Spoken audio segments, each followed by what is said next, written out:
Não se despreze porque você não vê alguém olhar para ti.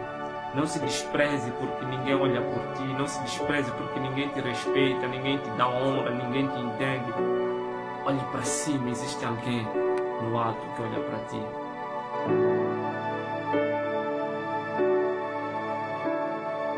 I've heard 1,000 stories of what they think you're like, but I've heard the tender whisper of love in the dead. Aleluia, aleluia, praise Jesus.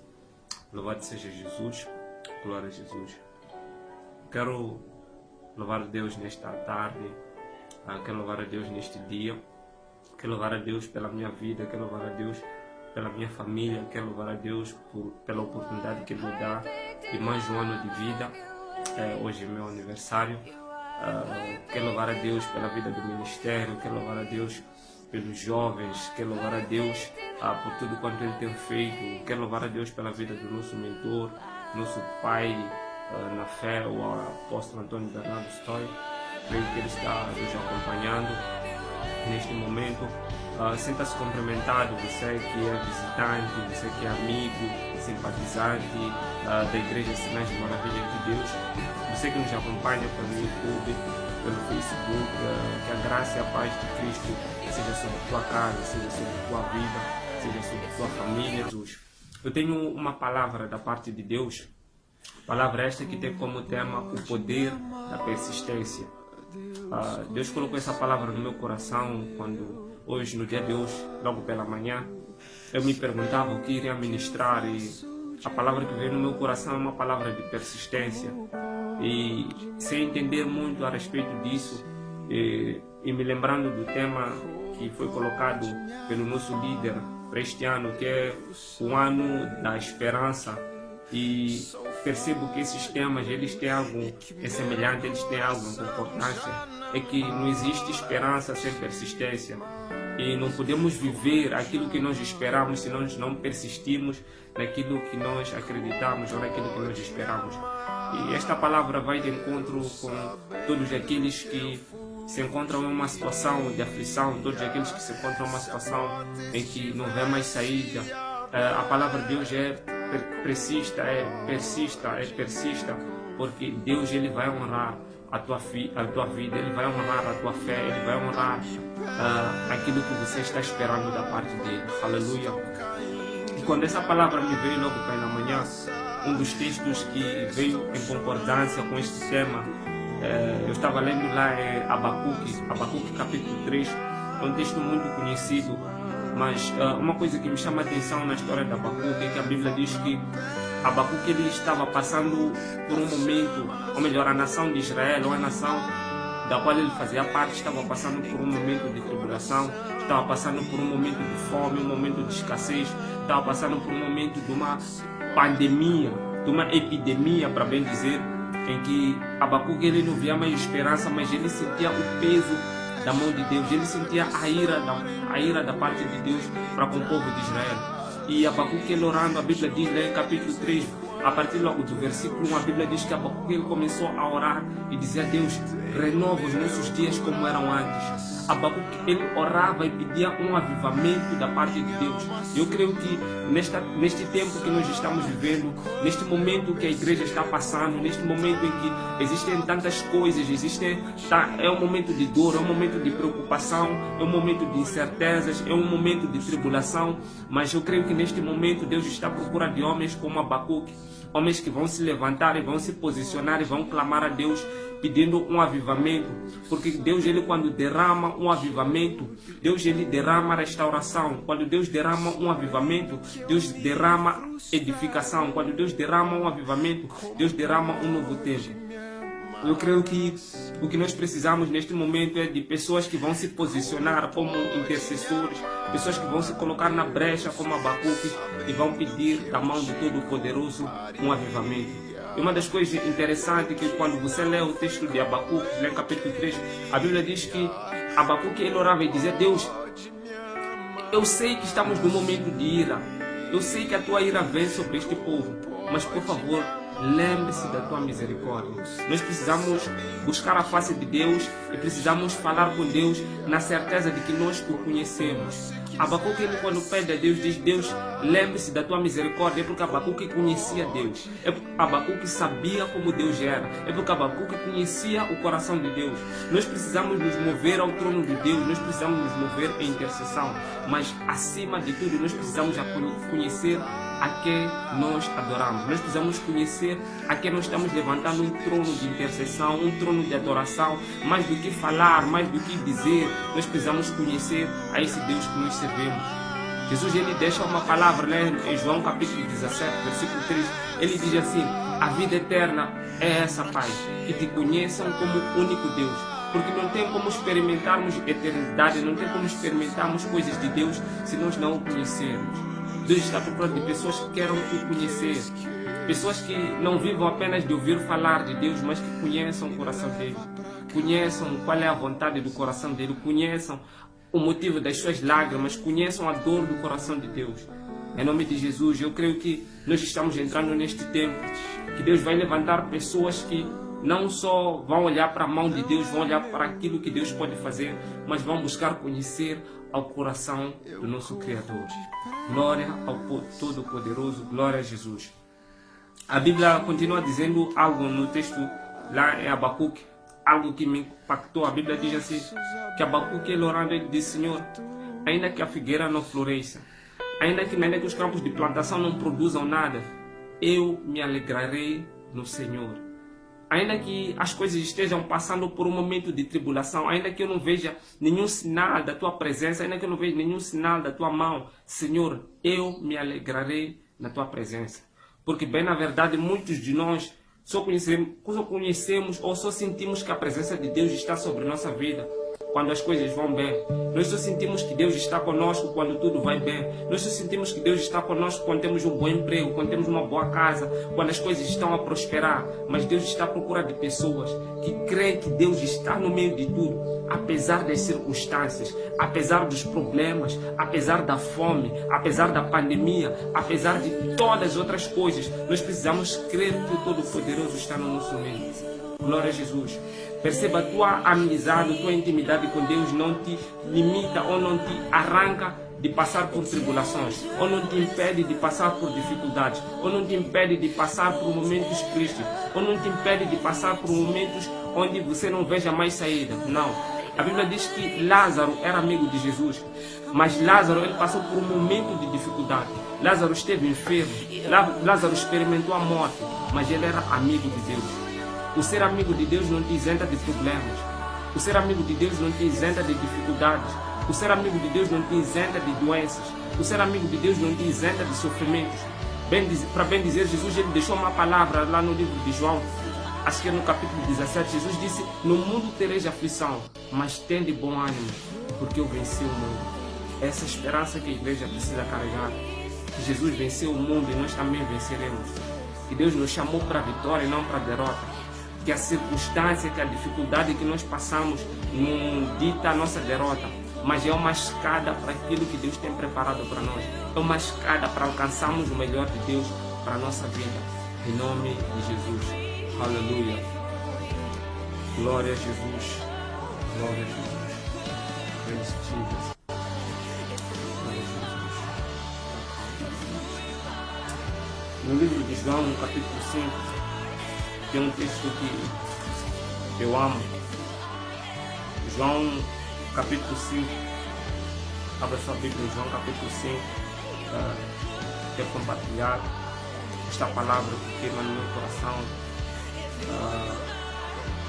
Uma palavra para percebermos, entendermos o quão é importante perseverar. E que todo aquele que persevera, ele vai experimentar algo da parte de Deus. Deus não nos chamou para sermos filhinhos de papai, está bem que ele é nosso pai, mas Ele não nos chamou para sermos mimados, mas Deus nos preparou como soldados, como exército, para poder enfrentar momentos de dificuldade e poder passar por eles, e depois de passarmos por eles, podermos glorificar ao seu nome. Aleluia. Jesus, ele disse algo. Um certo homem perguntou a Jesus: Disse, mestre, como é que nós podemos fazer a obra de Deus? Como é que nós podemos fazer a vontade de Deus? E Jesus ele disse, a obra de Deus é que vocês creiam no Filho do Homem. A obra de Deus não é ser um ativista, a obra de Deus não é só pregar, a obra de Deus não é só cantar, a obra de Deus não é só conhecer de Gênesis e Apocalipse, a obra de Deus não é só aconselhar, a obra de Deus é crer no Filho do Homem. A obra de Deus tem início quando nós cremos, porque quando nós cremos, nós andamos convictos de que a vitória é certa, nós andamos convictos na palavra dele, nós andamos convictos naquilo que ele disse. Essa é a obra de Deus. Que a igreja perceba que Deus não está à procura de ativistas, Deus não está à procura de grandes homens que fazem e desfazem, não. Deus está à procura de pessoas que creem nele, que creem no Filho do Homem, que creem no Filho do Todo-Poderoso, que se entregou em sacrifício por amor a nós, em nome de Jesus. E uma coisa interessante sobre o crer é que você pode muito bem fazer as coisas para Deus sem crer, mas é impossível você crer e não fazer algo para Deus. Aleluia. É impossível tu creres em Deus e não fazeres algo para Ele, mas é possível tu fazeres algo para Deus sem crer nele. Por isso que a obra de Deus começa no crer, porque o crer é uma semente que vai dar origem a uma grande árvore estrondosa, que vai poder ali dar sombra, vai poder ali fazer com que os pássaros tenham seus ninhos lá. Então, nós precisamos começar a crer, nós precisamos crer. Nós estamos a passar por um momento onde parece que a igreja está a ser testada, parece que estamos a passar por uma fornalha refinada 7 vezes, mas a igreja nesse momento precisa crer. Precisamos crer, crer acima de tudo, crer que alguém está no meio de tudo. Glória a Jesus. Em João 5 tem um texto que eu amo muito. Irei proceder com a leitura. A Bíblia diz assim no versículo 1: depois disso Jesus foi para Jerusalém por causa de uma festa dos judeus. Em Jerusalém, perto do portão das ovelhas, há um tanque rodeado de 5 pavilhões. Na língua dos judeus, o tanque é chamado de Betesata. Muitos doentes estavam deitados nestes pavilhões, cegos, aleijados, paralíticos e coxos. Havia um homem deitado ali, estava doente há 38 anos. Jesus, vendo este homem e sabendo que ele estava doente há muito tempo, perguntou a ele: você quer ser curado? Ele respondeu: Senhor, não tenho ninguém que me ajude a entrar no tanque quando a água é agitada. Enquanto eu estou tentando entrar, outro doente entra antes de mim. Versículo 8 diz assim: e então Jesus disse: levanta-te, pegue a sua maca e ande. No mesmo instante o homem ficou curado e pegou a sua maca e começou a andar. Isto aconteceu no sábado. Então os judeus disseram ao homem que tinha sido curado: hoje é sábado e a nossa lei não permite que você carregue a sua maca. Glória a Jesus. Aleluia. Eu gosto do texto aqui que nós lemos em João 5, porque é um texto de grande reflexão. O tema desta palavra é o poder da persistência. E quando nós falamos em persistência, uma das personagens bíblicas que se destaca para mim, na minha opinião, nos evangelhos, é a história desse homem em tanque de Betesda. A Bíblia diz que Jesus estava, por ocasião da festa dos judeus, Jesus estava passando por um lugar. Jesus passando por um determinado lugar, Jesus ele conhecia a história, ou ele conhecia a situação daquele povo. Deixa-me te dizer que Jesus ele não era um simples homem. Jesus ele não era um homem comum como eu e você apenas. Apesar dele ser 100% homem, a Bíblia também descreve ele como Deus. Jesus ele não veio apenas como homem, mas Jesus veio dotado do seu poder divino. Jesus andou como homem e Jesus andou como Deus. Para você poder entender esta palavra, lá em Filipenses capítulo 2, a Bíblia diz assim, a partir do versículo 1, diz que de modo que haja em vós o mesmo sentimento que houve em Cristo Jesus, que ele, sendo Deus, não teve por usurpação ser igual a Deus, mas antes se aniquilou, antes tomou a forma humana, antes se fez semelhante aos homens, e achado na forma de homem, ele se humilhou. Isso por quê? Porque a Bíblia está dizendo que Jesus, ele antes de vir como homem, ele já era Deus. Ele estava sentado à direita do Pai, ele estava ao lado do Pai. Mas quando ele veio como homem, ele não deixou a sua divindade, ele não deixou de ser Deus, mas ele também, quando veio como homem, ele não foi um homem diferente de todos nós. Ele foi um homem como eu e você, mas ao mesmo tempo ele tinha o seu lado divino.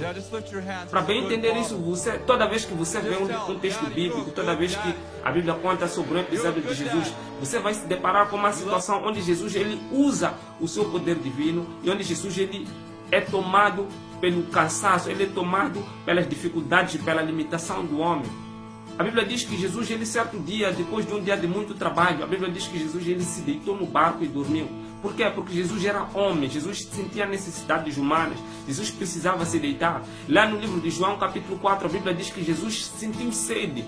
Jesus foi diante da mulher samaritana e disse: mulher, dê-me de beber. Por quê? Porque Jesus era homem, tinha necessidade de beber água. Mas Jesus, como Deus, ele não tinha necessidade de beber água. Então nós vamos encontrar cenários onde a Bíblia descreve que Jesus, ele agia como homem e Jesus, ele agia como Deus. Glória a Jesus. Isso para dizer que quando Jesus ele estava passando aqui no livro de João capítulo 5, onde nós lemos, a Bíblia diz que Jesus ele estava indo para a festa dos judeus.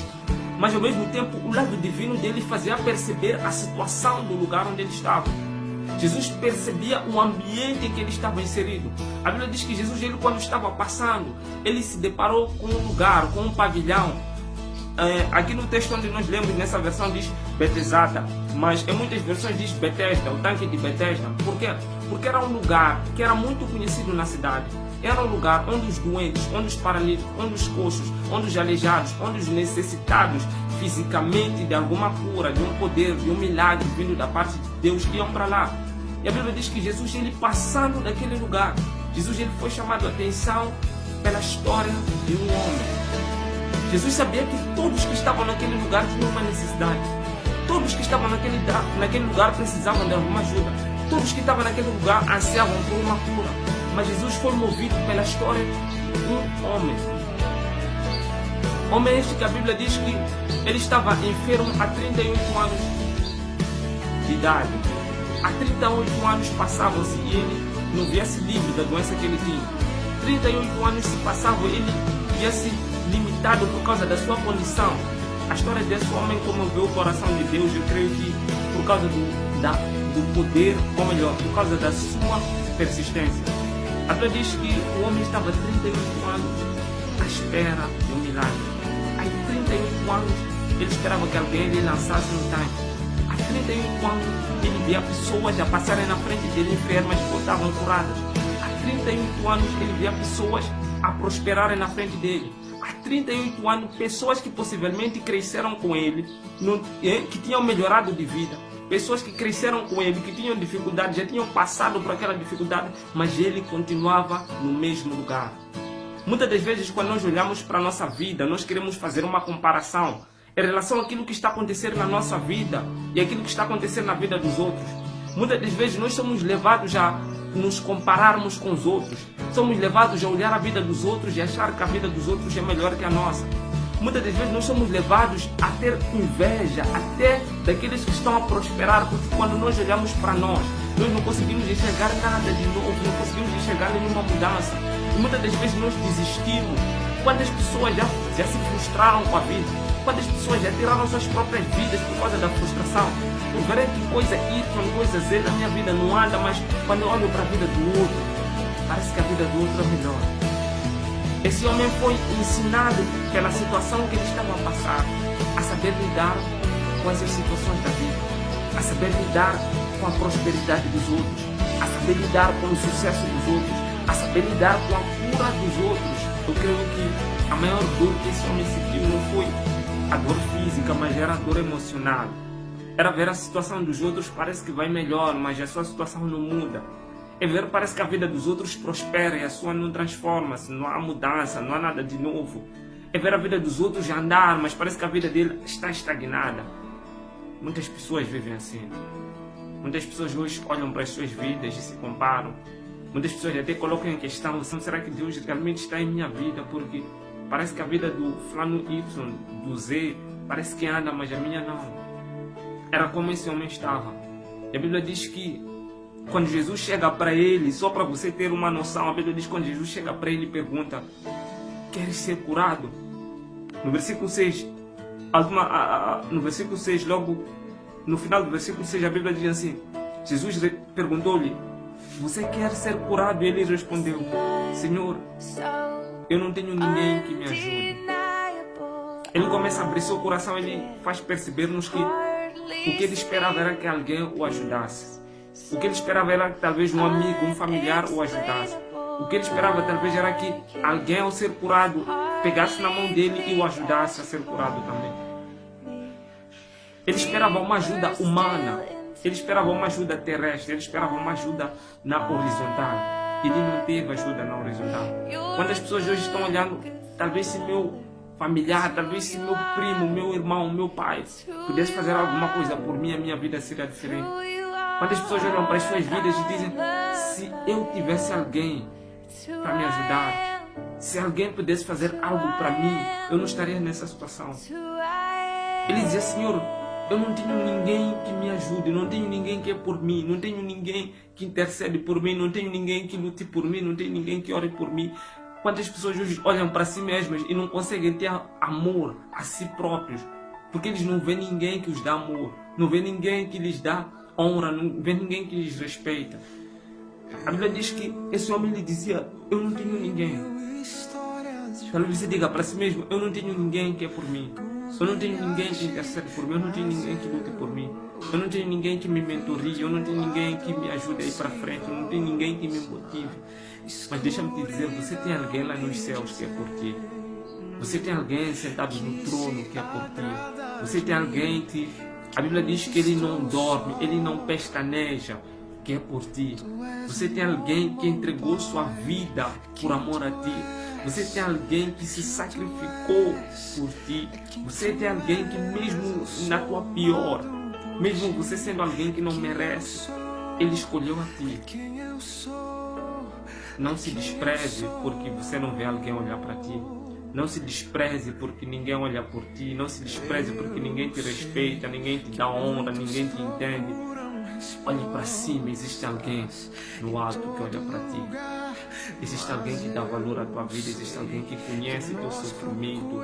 Não que o agrade te ver nessa situação, mas ele está à espera do momento próprio para poder agir. Não desista, persevere. Persevere, continue. Jesus, ele conta uma parábola acerca da oração. A Bíblia diz que Jesus, ele disse que uma certa mulher, ela estava há tanto tempo querendo com que o juiz decidisse algo em sua causa. A Bíblia diz que essa mulher ia sempre na porta do juiz, ia sempre incomodando. O juiz era um juiz mau. A Bíblia diz que até o juiz mau, ele cansou-se de ouvir aquela mulher o incomodando. E ele fez alguma coisa em favor daquela mulher. Quanto mais o nosso Pai Celestial, se você continuar perseverando em oração, ele não irá te atender. Jesus, ele disse: se os vossos pais, que são da carne, que são maus, quando vocês pedem peixe, ele não vos dá serpente. Quando vocês pedem pão, ele não vos dá pedra. Quanto mais o vosso Pai Celestial. Não desista. Existe alguém que é por ti. Existe alguém que olha por ti. Existe alguém que quer que você não desista.